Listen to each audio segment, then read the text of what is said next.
ಇಷ್ಟ ತನಕ ಬಾಲಣ್ಣವ್ರು ಹೇಳ್ಕೊಂಡೆ. ಅವರು ಯಾವ ಪೋಷಿತ ನಾಟಕ ಮಂಡಳಿ ಅಂತಂದ್ರೆ ತಿರುಪತಿ ತಿಮ್ಮಪ್ಪ ಪೋಷಿತ ನಾಟಕ ಮಂಡಳಿ. ಯಾಕಂದ್ರೆ ತಿರುಪತಿ ನಾಮ ಹೆಂಗ್ ಇಟ್ಕೊಂಡಿದ್ದಾನೆ, ಇವ್ರು ಹಂಗೆ ಕುಮಾರಣ್ಣನ ಕಡೆ ಇದ್ದಾಗ ಜೆಡಿಎಸ್ ಇದ್ದಾಗ ಅವ್ರ ನಾಟಕ ಪೋಷಿತ ಮಂಡಳಿ, ಅಲ್ಲಿಂದ ಕಾಂಗ್ರೆಸ್ ಬಂದಾಗ ಶಿವಕುಮಾರಣ್ಣನ ನಾಟಕ ಮಂಡಳಿ, ಅಲ್ಲಿಂದ ಯಡಿಯೂರಪ್ಪನ ಇದಕ್ಕೆ ಹೋದಾಗ ಬಿಜೆಪಿಗೆ ಹೋದಾಗ ಯಡಿಯೂರಪ್ಪನ ಮಂಡಳಿ. ಅಂದ್ರೆ ಇವ್ರು ಮಾತ್ರ ಎಲ್ಲಾ ನಾಟಕ ಮಂಡಳಿನೂ ಮಾಡ್ಕೊಂಡ್ ಬಂದು ನಮಗೆ ಯಾವ ರೀತಿ ನಾಮ ಹಾಕ್ತಿದ್ದಾರೆ ಅನ್ನೋದನ್ನ ಅರ್ಥ ಮಾಡ್ಕೊಳ್ಳಿ. ಇವತ್ತು ಅವ್ರು ಏನ್ ಹೇಳ್ತಿದಾರೆ, ಮಾತಾಡ್ತಿದ್ರೆ ಕುಮಾರಣ್ಣ ಯಾಕೆ ಕುಮಾರಣ್ಣ ಅವ್ರ ಬಗ್ಗೆ ಮಾತಾಡ್ತೀರಾ? ನಮ್ಗೂ ಅವ್ರಿಗೂ ಏನ್ ಸಂಬಂಧ?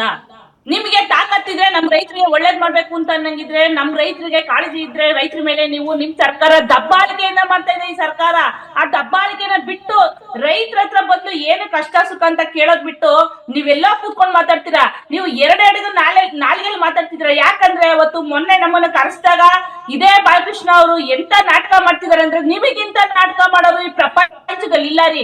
ಯಾಕೆ ಅಂತ ಹೇಳ್ತೀನಿ, ನೀವು ಕರೆಸ್ದಾಗ ಏನ್ ಮಾಡಿದ್ರಿ, ಒಂದು ಮೀಡಿಯಾದವ್ರು ಯಾಕೆ ಒಳಗಡೆ ಬಿಡ್ಲಿಲ್ಲ?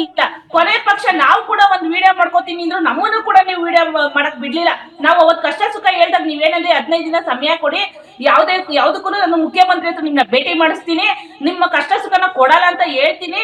ಆಮೇಲೆ ಏನಾಗುತ್ತೋ ಅವ್ರ ಹತ್ರ ಉತ್ತರ ತಗೊಂಡ್ ಬರ್ತೀನಿ. ಅಲ್ಲಿವರೆಗೂ ಜೆಎಂಸಿಗೆ ನೀವೇನೋ ಹೇಳಿದ್ರು ಆಯ್ತು, ಏನು ಬೇಡ ಅಂತೆಲ್ಲ ನಮ್ಮ ಹತ್ರ ಮಾತು ಕೊಟ್ಟವ್ರು.